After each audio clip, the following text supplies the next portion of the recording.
राष्ट्रसंत गाडगेबाबा यांच्या 150व्या जयंतीनिमित्त सोलापूर महानगरपालिका येथे प्रथम नागरिक म्हणून माननीय महापौर विनायक कोंड्याल यांच्या हस्ते महापौर दालनात प्रतिमेस पुष्पहार अर्पण करून अभिवादन करण्यात आले आणि जयंती उत्साहात साजरी करण्यात आली।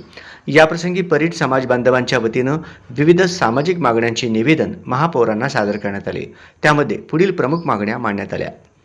राष्ट्रसंत गाडगेबाबा यांचा पुतळा शहराच्या मध्यवर्ती ठिकाणी उभारण्यात यावा।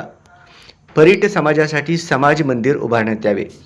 ग्रामीण भागातील विद्यार्थ्यांसाठी विद्यार्थी वसतिगृहाची सुविधा उपलब्ध करून द्यावी। धोबी घाट परिसरात पाणी, रस्ते, वीज व स्वच्छतागृहाची मूलभूत सुविधा तातडीने उपलब्ध करून द्यावी। लक्ष्मी मार्केट ते दत्त चौक या मार्गास पूर्वीप्रमाणे राष्ट्रसंत गाडगे महाराज पथ हे नाव पुनर्स्थापित करून स्मार्ट सिटी अंतर्गत काढण्यात आलेला फलक सुशोभीकरणासह पुन्हा बसवण्यात यावा। या सर्व मागण्यांचे विशेष निवेदन जयंतीनिमित्त सादर करण्यात आले। महापौरांनी सर्व मागण्यांबाबत सकारात्मक प्रतिसाद देत समाज बांधवांना जयंतीच्या शुभेच्छा दिल्या।